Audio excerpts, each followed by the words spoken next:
اعوذ باللہ من الشیطان الرجیم بسم اللہ الرحمن الرحیم یا ایھا المزمل قم اللیل الا قلیلا نصفہ او انقص منہ قلیلا او زد علیہ ورتل القرآن ترتیلا صدق اللہ العظیم رب اشرح لی صدری ویسر لی امری واحلل عقدۃ من لسانی یفقہوا قولی۔ اس میں اللہ تعالیٰ فرما رہے ہیں جو ہمارا یہاں جو قیام اللیل کا نصاب کیا ہے، یہ ہم تراویح جسے کہتے ہیں، قیام اللیل یا وتر جو ہم ان ناموں سے پکارتے ہیں قیام اللیل کو، یہ بہت اہم ہے کہ اس کا نصاب کیا ہے، کتنا گھنٹے ہم کو کہا جا رہا ہے کھڑے رہنے کے لیے یا عبادت کرنے کے لیے۔ دیکھیے پہلے جب یہ رمضان کے روزے فرض نہیں ہوئے تھے اور جتنا قرآن اترتا تھا اس میں اللہ صحابی لوگ جو تھے وہ رات کو قرآن لے کر کے پڑھا کرتے تھے، اور اس میں جو اللہ نصاب دے رہا ہے آدھی رات یا اس کو اور بڑھا لو یعنی 2/3 رات یا اس سے تھوڑا کم کر لو یعنی 1/3 رات، یہ ہے قیام اللیل کا نصاب۔ یہ نہیں کہ 1 گھنٹے بس آدھے گھنٹے پڑھ لیا تراویح کی 20 رکھتے اور ہو گئی ہمارے قیام اللیل، ایسا نہیں ہے۔ جب نماز اور رمضان کے روزے آ گئے، یہ تو عبادت وہ لگ بھگ ہر دن کرتے تھے، لیکن سورہ بنی اسرائیل میں اللہ نے رسول کو فرمایا کہ تمہارے لیے یہ جو تہجد کی نماز ہے یا تہجد کہہ لیں یا قیام اللیل کہہ لیں، یہ تم پر فرض ہے، یہ صرف تم پر فرض ہے۔ رسول صلی اللہ علیہ وسلم کے لیے تو سال بھر فرض تھی، لیکن ہم امتیوں کو اللہ نے اتنی آسانی دی ہے کہ ایک رمضان مبارک مہینہ رکھا ہے، اس میں قیام اللیل کرو۔ اب کچھ حدیث کی روشنی میں بیان کریں گے بخاری مسلم کی کہ یہ 20 رکھتے ہیں کہ 8 رکھتے ہیں۔ پہلی چیز تو سمجھ لیجئے یہ جو قیام اللیل ہے یا تراویح ہے یا تہجد ہے یا وتر ہے کہ یہ نماز نفلی ہے، پڑھیں گے نفل مانے ہوتا ہے اضافہ، پڑھیں گے تو ثواب ہے، نہیں پڑھیں گے تو گناہ نہیں ہے۔ حضور صلی اللہ علیہ وسلم نے یہ بات فرمائی کہ روزے تو تم پر فرض کیے گئے ہیں، رات کا قیام کرنا تمہارے اوپر ہے، جو کر سکتا ہے اس کو ثواب ملے گا، جو نہیں کرتا اس کو گناہ نہیں پڑے گا۔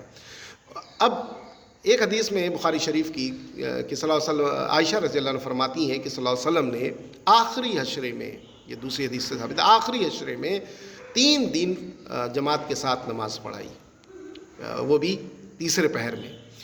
اس کے بعد پھر چوتھے دن بھی لوگ اکٹھا ہوئے لیکن صلی اللہ علیہ وسلم نہیں نکلے گھر سے۔ اس کے بعد فجر میں آئے، نماز پڑھانے کے بعد جب خطبہ دیا انہوں نے کہا مجھے معلوم تھا کہ تم لوگ یہاں پہ جمع ہوئے ہو، لیکن میں نے اس لیے نہیں پڑھائی کہ تاکہ یہ نماز، مجھے ڈر تھا کہ اللہ تم پر فرض نہ کر دے۔ آج ہم 5 وقت کی نماز صحیح سے ٹائم پہ پڑھ نہیں پاتے، اگر یہ بھی نماز فرض ہو گئی ہوتی یہ تو کتنا بڑا مسئلہ ہوتا۔ تو یہ فرض پھر اللہ کے رسول نے فرمایا جاؤ تم گھر پہ پڑھو جا کر کے، یہاں پہ نہیں، گھر پہ پڑھو جا کے۔ عائشہ رضی اللہ عنہ فرماتی ہیں ایک صحابی نے ان سے پوچھا کہ یا اما عائشہ رضی اللہ عنہ کہ حضور صلی اللہ علیہ وسلم کی رات کی عبادت قیام اللیل کیسے کرتے تھے؟ کہنے کہ 11 رکھتے، ہمیں رمضان ہو یا غیر رمضان 11 رکھتے پڑھتے تھے، 2 کر کے پھر آخر میں ایک وتر۔ تو یہ 11 رکھتے اللہ کے رسول سے ثابت ہے اور 3 دن بعد جماعت پڑھائی ہے۔ اس کے بعد آپ نے منع کر دیا کہ تم لوگ گھر پہ پڑھو جائے، گھر میں پڑھنا زیادہ افضل ہے، کیونکہ ایک حدیث ہے کہ اللہ کے رسول سے جب پوچھا گیا کہ فرض نماز کے بعد سب سے افضل نماز کون ہے تو صلی اللہ علیہ وسلم نے جواب دیا کہ وہ نماز جو تم رات میں اٹھ کر کے تہجد کے وقت پڑھتے ہو۔ تو تہجد کا وقت آپ جانتے ہیں کہ تیسرا پہر جو ہوتا ہے، تو یہ بہت اہم ہے۔ اس کے بعد پھر اسی طرح ٹائم گزرتا گیا، ابوبکر رضی اللہ عنہ وہاں بھی اس وقت بھی با جماعت نماز نہیں پڑھائی گئی، لوگ اپنے اپنے پڑھتے تھے۔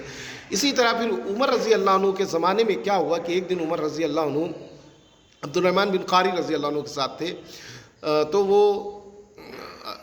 مسجد نبوی گئے تو دیکھا لوگ ادھر نماز پڑھ لیں ادھر نماز پڑھ لیں، تو عمر رضی اللہ عنہ نے فرمایا کیوں نہ ہم ایسا کریں، ان کو ایک امام کے پیچھے نماز کروا دیں۔ انہوں نے پھر ابی بن کعب رضی اللہ عنہ کو کہا کہ ان کو یہ 11 رکعتوں کی نماز ان کو پڑھاؤ، یہ قیام اللیل کرایا کرو۔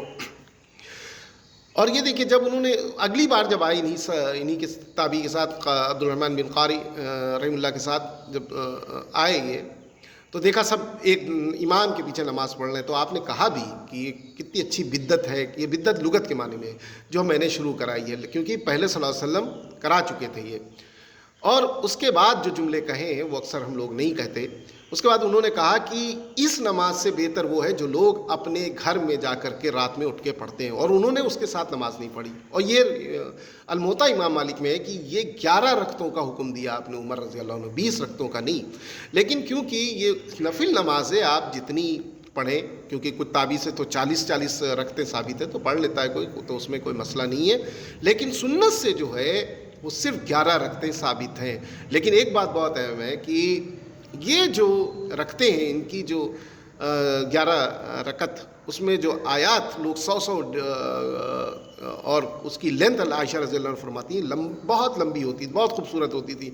تو 11 رکعت ہمیں پڑھنی، سنت کے حساب سے عمل کرنا چاہیے. کوئی اگر 40 رکعتیں بھی پڑھتا ہے تو اس میں کوئی مسئلہ نہیں ہے. لیکن جو حضور صلی اللہ علیہ وسلم سے ثابت ہے، عمر رضی اللہ عنہ کا جو معاملہ ہے وہ 11 رکعتیں ہیں، نہ کہ 20. یہ بہت اہم ہے. تو ہمیں اور کوشش یہ کریں کہ جن لوگوں کو بھی قرآن آتا ہے وہ گھر پہ پڑھیں، جو صلی اللہ علیہ وسلم نے فرمایا. اس کے بعد جن کو نہیں آتا، صرف پڑھنا آتا ہے، وہ سامنے قرآن رکھ کر کے بھی پڑھ سکتے ہیں. حدیث سے ثابت ہے کہ عائشہ رضی اللہ عنہ، انس رضی اللہ عنہ، عائشہ رضی اللہ عنہ اور انس رضی اللہ عنہ، آپ جو ہیں قرآن کو اپنے غلام سے سامنے رکھتے ہیں اور کرتے ہیں، اس سے پڑھواتی ہیں. تو یعنی کہ آپ قرآن سامنے رکھ کے بھی پڑھ سکتے ہیں. جب رکوع کرنے کا وقت آئے تو کوئی چیز سامنے رکھ لیں، قرآن رکھ دیں اس کے اوپر، پھر رکوع سجدہ کریں. پھر گھر سے کیا ہوگا کہ جو اللہ نے نصاب دیا ہے، کم سے کم اگر 1/3 رات یا 2/3 رات یا آدھی رات رمضان مبارک مہینے میں، تو کم سے کم 3-4 گھنٹے یا 2 گھنٹے بنتے ہیں، وہ بھی تیسرے پہر. تو ہمیں کوشش کرنی چاہیے کہ ہم اس طرح سے قیام اللیل، جو رات کی عبادت ہے رمضان مبارک مہینے میں، کوشش کریں اس طرح سے پڑھیں اللہ اور رسول کے حساب سے. تو اب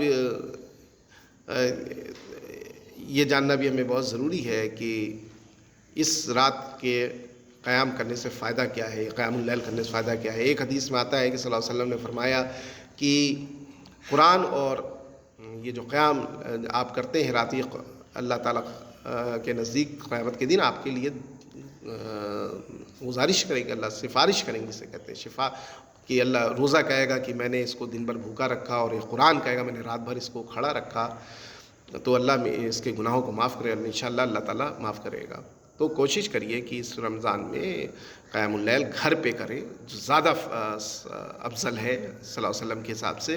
اور 11 رکھتے، نہ کہ 20 پڑھ سکتے ہیں آپ، تابعیوں سے ثابت ہے، لیکن 11 رکھتے حضور صلی اللہ علیہ وسلم سے ثابت ہے، اور وہ بھی تیسرے پہر. اللہ ہم سوچنے سمجھنے کے ساتھ عمل کرنے کی توفیق عطا فرمائے. آمین ثم آمین.